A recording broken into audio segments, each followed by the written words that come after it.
Hello विद्यार्थी मित्रों, हूँ छूँ Ashok sir sign up classes YouTube family में तमारू मोस्ट वेलकम करूँ छूँ।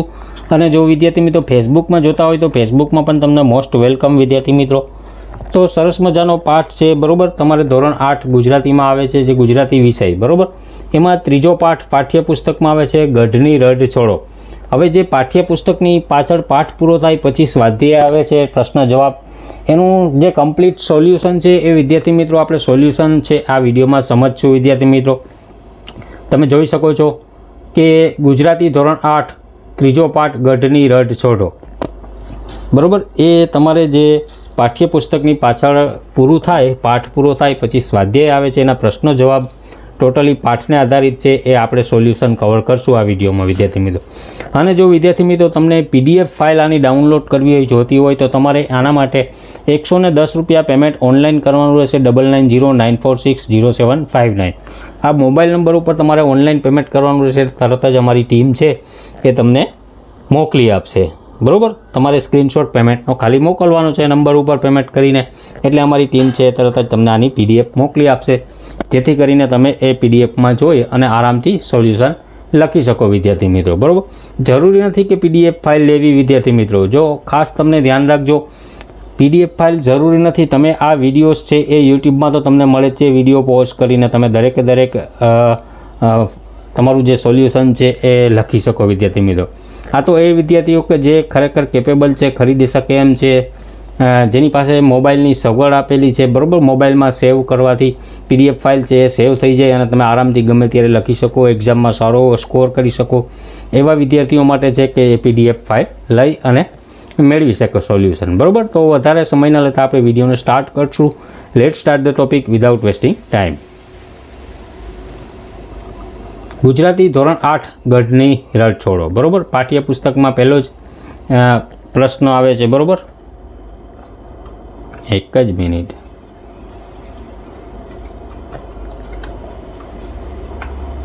વાતચીત।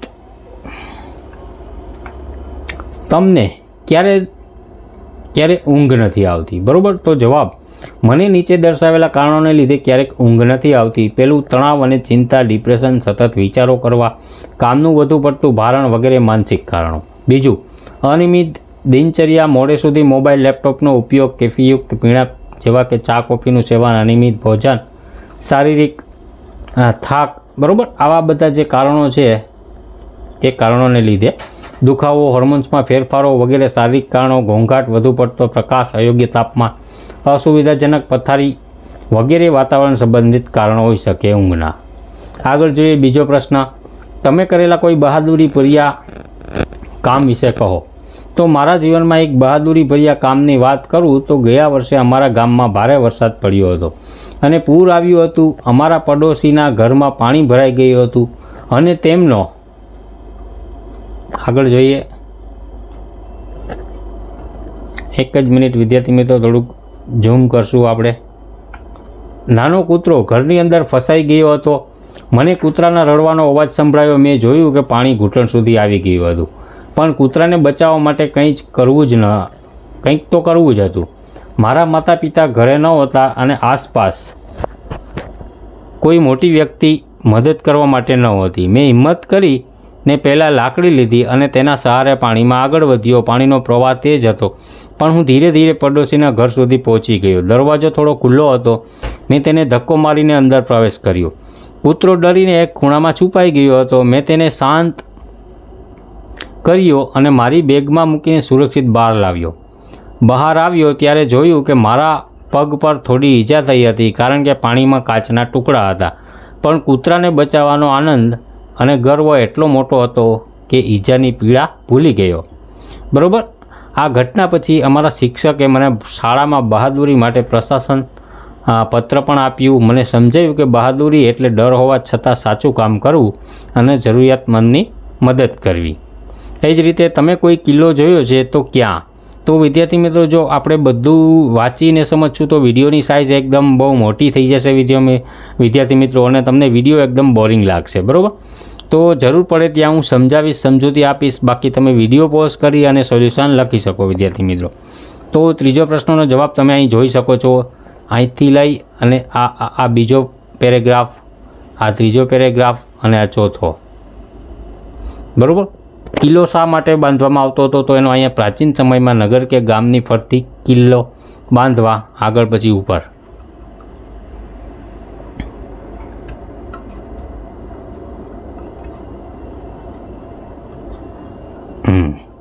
પાછળ અનેક મહત્વપૂર્ણ કારણો હતા, તમે અહીંથી જોઈ શકો છો. એવી જ રીતે પાંચમો પ્રશ્ન, તમે સાથે મળીને ક્યાં ક્યાં કામ કરો છો? બરાબર. યુદ્ધનો સામનો કરવા શી તૈયારી કરવી પડે? યુદ્ધનો સામનો કરવા માટે આપણે ઘણી તૈયારી કરવી પડે. અહીંયા એના પોઈન્ટ છે. વિદ્યાર્થી મિત્રો, સૈનિકોને તાલીમ આપવી જોઈએ, હથિયારો સાધનનો સંગ્રહ કરવો જોઈએ.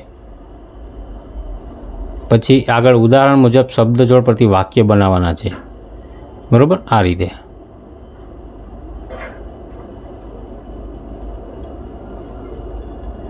પછી આગળ જોઈએ. પગલાં તો પટપટ, રાત્રે અજાણ્યા પગલાં પટપટ અવાજ કરતા સંભળાયા.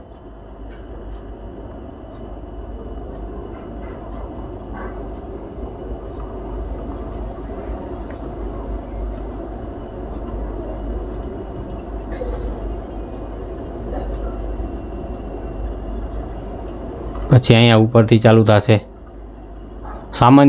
માન્ય ગુજરાતી ભાષામાં લખો, રામ રામ, રામ રામ, ક્યાં રહેવું, હવે કરવું શું, હવે કરવું શું. બરાબર. એવી રીતે તળપદી ભાષા છે, એના શબ્દોને વ્યવસ્થિત લખવાના છે. બરાબર. પછી અહીંયા જોઈએ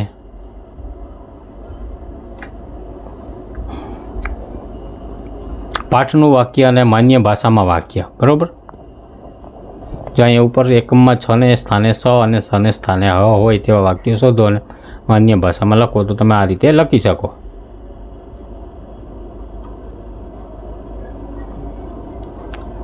તમે આ પ્રકારના વાક્યો અહીંયા જોઈ શકો છો. તમે આ પ્રકારના 3 વાક્યો લોકબોલી અને માન્ય ભાષામાં લખો. લોકબોલીના વાક્યો આ રીતે છે અને માન્ય ભાષામાં આ છે. બરાબર. એ તો આવ્યો હતો, તને કાંઈ ન હતા. હું તો આવ્યો હતો પણ તમે ક્યાંય ન હતા. આવી રીતે. પછી